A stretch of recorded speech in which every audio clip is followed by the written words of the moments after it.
Hey guys, what's up? Testing a little Splinter twin. Got a no lander, so got a mulligan that. And into a one lander with the only land is reflecting pool. So here you go, guys. Incoming reflecting pool sucks comments. Go ahead, post those up there. And I have to take that because what else can I do?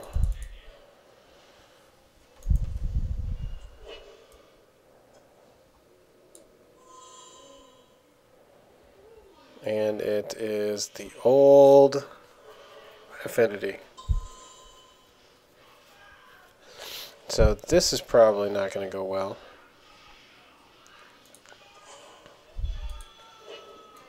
Pact and negation will be pretty much completely useless here.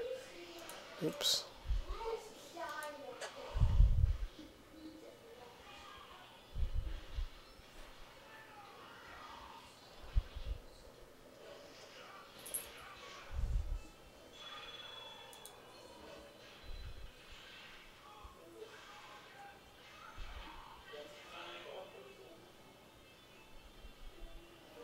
So, this is the old mana screw. If I could get one more, I could get telling time and maybe combo off by turn 4. What's kind of nice about this deck is it's combo, but it's pretty resilient. I mean, it's not the easiest thing in the world to deal with. And I don't rip it. Yeah, I'm just going to skip by this one. There's no way in hell I'm... Well, look at 3 lands coming. I should have played it. Oh well, whatever. Alright, so I won't need the remands. I definitely won't need the dispels. I'll put up a null. I'll definitely put up my unsummon package, Vapor Snag. Kirkle's Recall comes in. I threw that in there to hate on Affinity.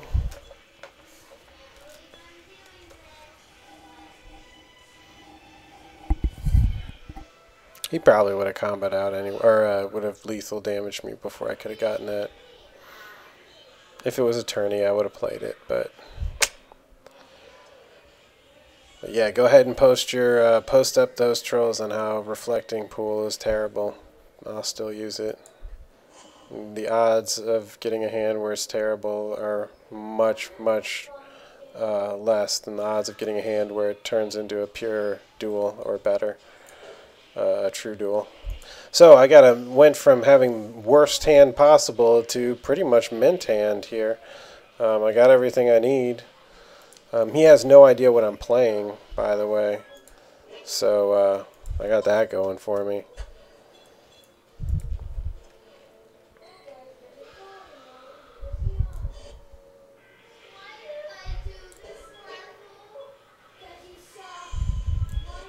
Thopter.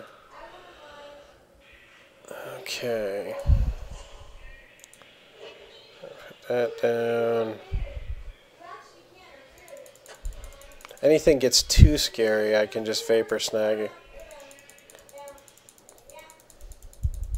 But my ideal play is just Pestermite and go infinite.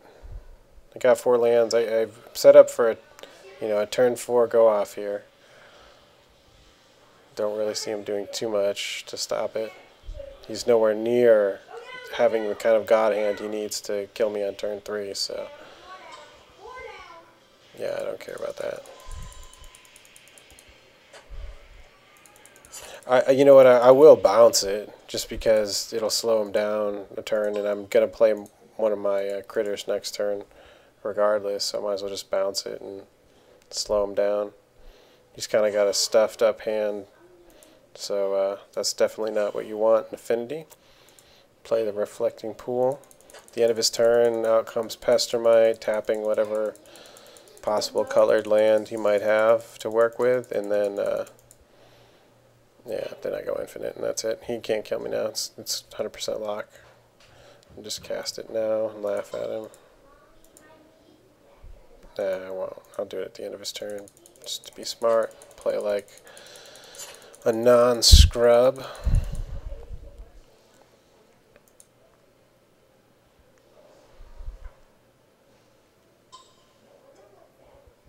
Okay, whatever.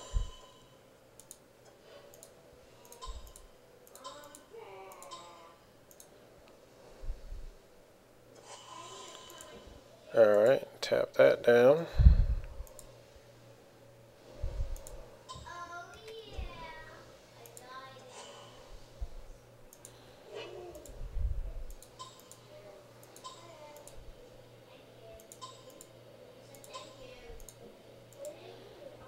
And that, my friends, is good game. This is a pretty easy deck to play and win with. I mean, it really doesn't take that much thought.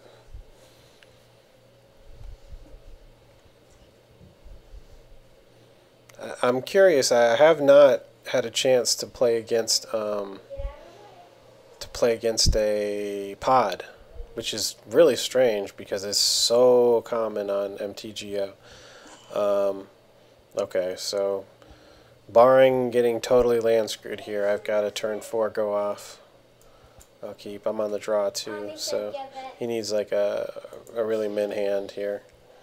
I would like to see a little bit of bounce. I think the bounce hurts his face. He doesn't have a bunch of zeros. That's good, or ones even. He would have played him there. I didn't need to see that. Alright, so I need lands big time. I need to rip 2 lands in a row now. Or like Serum Visions or Telling Time or something.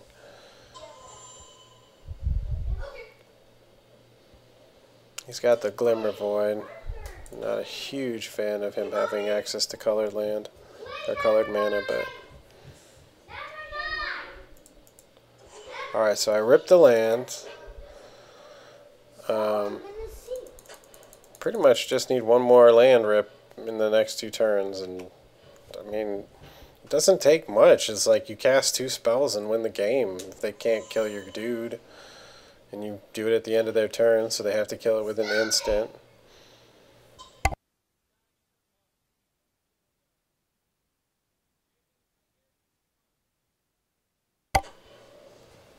So these are all tapped out here. I got the land, and that's pretty much all I need.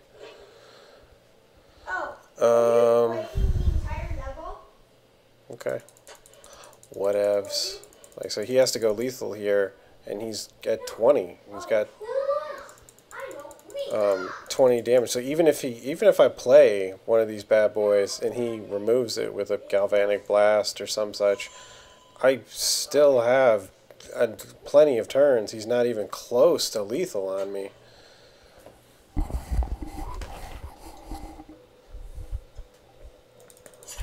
So, too bad for him, but I don't really care too much. I guess I'll play it now and block one of his dudes. If he's got some kind of burn, he's got burn. It's not going to matter. Or maybe I can block the Memnite. I will tap out that.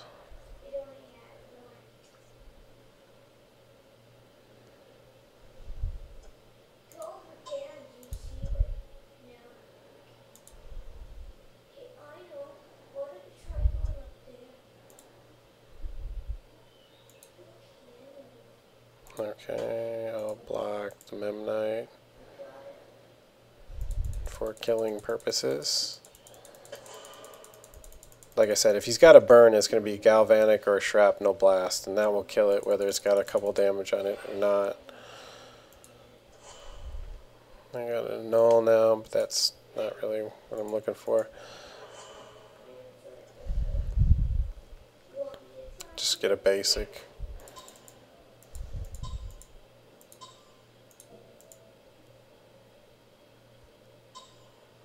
Okay, so here comes whatever he's got. It's got to be a Galvanic. Why? I don't. Oh, Spell Pierce. Alright, well, whatever. Got 2 more Splinter Twins coming at me, so that's fine.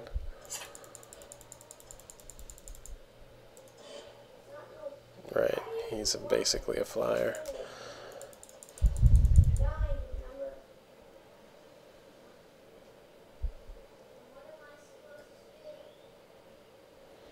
kind of a cool. I mean, this was a really great pickup for Affinity. He has a lot of applications, allowing not only allowing your ornithopters to be offensive, but you can attack under an ensnaring bridge with this guy and do a lot of cool things.